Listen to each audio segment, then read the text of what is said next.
What if I told you that one of the biggest Social Security fraud schemes in American history wasn't run by some underground criminal mastermind, but by a licensed attorney, a man whose job was to help disabled Americans survive, a man who wrapped himself in patriotism, built monuments outside his office, drove Rolls-Royces, married more than 15 women across the globe, and quietly stole over $500 million from U.S. taxpayers. Tonight, on Crime Line, we're breaking down the rise and fall of Eric Kahn, the Kentucky attorney who turned government assistance into his personal ATM machine. This isn't fiction. This isn't exaggeration. This is the documented timeline. Eric Kahn was about 43 years old when this story really began. He was based in Kentucky and worked as a Social Security disability attorney. His specialty, representing people who claimed they were too medically disabled to work and helping them secure monthly payments from the federal government. Now here's the thing. Disability law can be extremely profitable. Attorneys often collect a percentage of back pay when clients win their cases. If you handle a high volume of cases, you can make serious money. And Eric was already doing well. But doing well wasn't enough. Eric wanted wealth, status, recognition. He didn't just want to be successful, he wanted to be untouchable. Then in 2004, an opportunity walked into his life. A federal administrative law judge, known publicly as Judge David Dougherty, approached him with a problem. The judge's daughter had allegedly been caught purchasing cocaine from an undercover officer. It was a situation that needed to disappear. The cost, $30,000, but dissoixante, just a desperate father asking for help. This was the beginning of a corrupt alliance. In exchange for the money, the judge made a promise he would approve Eric Kahn's disability cases.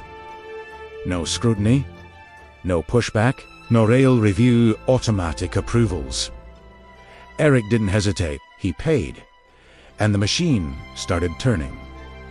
At first, the arrangement was informal, but once they realized how lucrative it could be, they formalized it. The deal became simple. For every disability case approved, Eric would pay the judge $500. That may not sound like much, but imagine approving thousands of cases, each one unlocking years of government payments for the client and legal fees for Eric.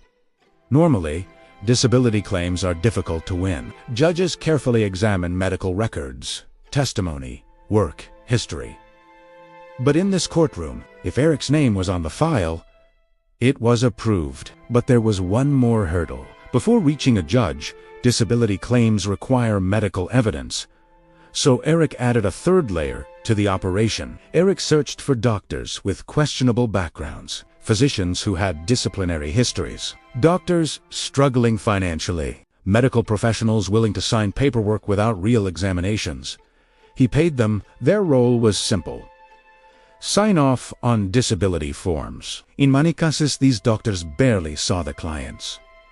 Some reports were exaggerated, some symptoms were inflated, some conditions were simply copied and pasted. Here's how the scheme worked. Step by step, a client submits paperwork. Eric edits it. Sometimes exaggerating symptoms, a paid doctor signs off. The judge approves it instantly. Government benefits begin. Repeat, repeat, repeat. Over time, it became a factory. And business exploded. Word spread across Kentucky and neighboring states. If you wanted to get approved for disability, go to Eric Kahn. His approval rate was nearly perfect. Clients referred family members, friends, recommended neighbors. Communities started seeing him as a miracle worker. And instead of keeping quiet, Eric turned himself into a celebrity. He flooded highways with billboards featuring his face. He ran corny TV commercials promising no fear. He positioned himself as a champion of the disabled. Then came the monuments. He spent around $400,000 building a Lincoln Memorial-style structure outside his office. He added a Statue of Liberty replica. He draped himself in patriotic symbolism. It was genius marketing. Who would suspect the man posing as a defender of American ideals? Meanwhile, the money kept flowing. With millions rolling in, Eric didn't hold back. He bought multiple Rolls-Royces, luxury homes, designer everything. But what really stood out was his lifestyle abroad. He traveled constantly. Ecuador, Thailand, Russia, Mexico, Colombia. In country after country, he met younger women, many significantly younger. He married them over and over again. More than 15 marriages. He wasn't hiding. He wasn't cautious. He was flaunting it. All funded by a system meant to help vulnerable Americans. Point. The fraudulent approvals had reached staggering levels, but no one had stopped him.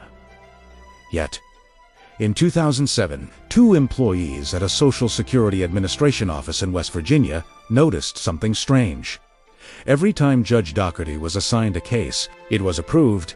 They reviewed the numbers. Out of nearly 2,000 cases assigned to him, he had rejected only 4? 4? Statistically, that was almost impossible. They dug deeper. They noticed something else. Most of the approved cases were represented by one attorney, Eric Kahn. They reported their concerns to supervisors, and nothing happened. The system moved slowly. The fraud continued. Year after year, in 2011, a Wall Street Journal reporter named Damian Paletta began researching government spending. While analyzing Social Security data, he spotted something odd. A judge in Kentucky with an almost perfect approval record. He investigated further. He connected with the 2 whistleblowers. He gathered documents. He verified patterns. Then he published an expose. The article hit like a bomb. National media picked it up. Lawmakers took notice. And once Washington pays attention, federal investigations begin. The FBI and federal prosecutors began digging. They uncovered bribery payments, bank records, medical fraud documentation, email trails, financial transactions tied to case approvals. The scale was enormous. Over $550 million in disability payments had been approved through this corrupt pipeline, one of the largest Social Security fraud schemes in U.S. history. But investigations take time. Years passed as evidence was built. During this time, Judge Doherty retired with full federal benefits. Eric kept living large. He even married his 16th wife during the investigation period. He believed he would outlast the scrutiny. He believed the system was too slow, too bureaucratic, too broken. He was wrong. In 2016, federal authorities finally moved. Eric Kahn was arrested and charged. Faced with overwhelming evidence, he accepted a plea deal. He admitted to participating in the fraud scheme, but he wasn't done trying to outsmart the system. While awaiting sentencing, he was placed under house arrest with an ankle monitor. One day, he cut it off. He fled the country. His destination? Honduras. His plan eventually reached Nicaragua, a country without an extradition treaty with the United States. If he made it there, he could potentially avoid prison. For 6 months, he hid in Honduras.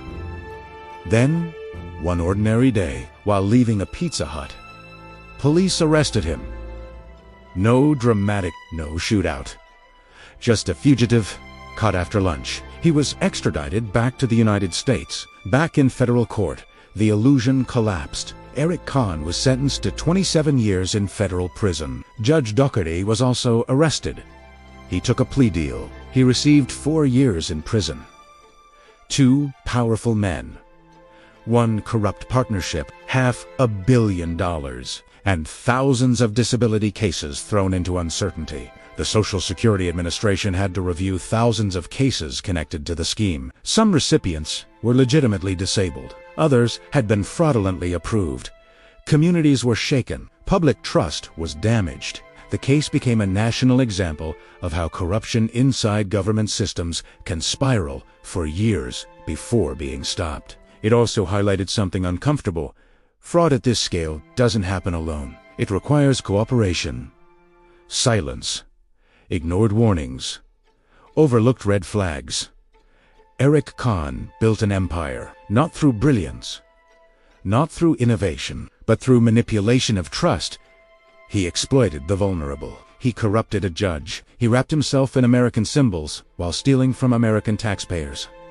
He believed he was untouchable. He believed the system was his playground. But eventually, even the most elaborate scams collapse. And no statue, no Rolls-Royce, no foreign marriage can shield you from a federal indictment. This was Crime Line, and we'll see you in the next case.